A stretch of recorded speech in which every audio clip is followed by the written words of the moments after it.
भगवान श्री कृष्ण को नमस्कार करते हुए आप सभी का अनंत अकेडमी ऑफ मैथमेटिक्स में स्वागत है। देखिए एग्जाम्पल है कॉम्प्लेक्स एनालिसिस एमएससी मैथमेटिक्स में u minus V is equal to X minus Y into X square plus 4xy plus Y square and F Z is equal to U plus iota V is analytic function of Z is equal to X plus iota Y. Find F Z in terms of Z. हमें F Z को find out करना है Z की term में। तो इसके लिए हम क्या करेंगे, ध्यान से देखिए।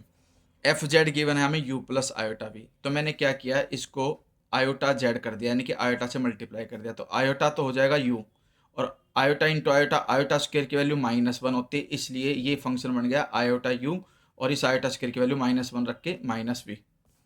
फिर एडिंग किया तो एफ जेड कॉमन, यहाँ 1 है यहाँ आयोटा, तो 1 plus iota into F Z. इधर ये रियल पार्ट यू है, इधर माइनस वी रियल पार्ट है, तो you minus V real part ये हो गया। इन दोनों में आयोटा कॉमन है, तो आयोटा कॉमन लेके यू प्लस वी। अब इस पूरे को हमने कैपिटल एफ जेड मान लिया कि भाई ये एफ जेड है आपका, और इधर u minus V plus iota u plus V, इसको मैंने capital U plus iota v मान लिया। अब हमें क्वेश्चन के अंदर u माइनस वी की वैल्यू गिवन है, ठीक है, यानी कि u गिवन है u minus V and v is equal to u plus V. जब u गिवन हो आपके पास x minus Y into X square plus 4xy plus Y square, तो हम फाई 1 निकालेंगे, यानी कि curly U by curly X, इसका derivative with respect to X करोगे तो X minus Y as it is, इसका derivative with respect to X 2x और प्लस में 4y, ये 0। फिर प्लस में एक्स माइनस वाई का डेरिवेटिव 1 आएगा, और ये bracket as it is multiply में रह जाएगी, प्रोडक्ट रूल से डेरिवेटिव कर दिया। सेम वे में हम निकालेंगे फाई 2।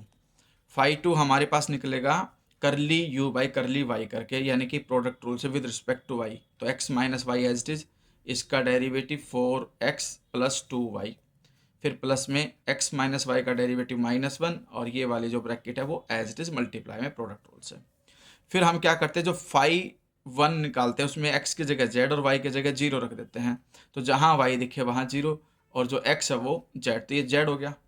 इधर ये 0 तो 2z हो गया, तो z माइनस 0 यानी कि z ही हो जाएगा, और ये आपके पास आ जाएगा 2z। फिर प्लस में इसकी जगह पे जेड स्क्र, ये 0 और ये 0, क्योंकि y की वैल्यू 0 है तो इसलिए जेड स्क्र। सोल्व होकर के 2z square plus 1z square 3z square आ गया।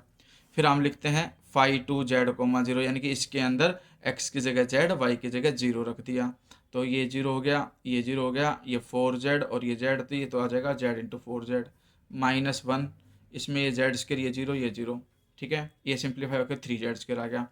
फिर जो एफ जेड होगा वो हमारे पास होता है फाई 1 माइनस फाई 2, मतलब आयोटा फाई 2। फाई 1 पहले लिखते हैं, फिर माइनस में आयोटा फाई 2 बाद में लिखते हैं, तो यानी कि ये 3z square as it is, फिर माइनस में आयोटा फाई 2 जो ये है लिख देंगे, ठीक है, dz।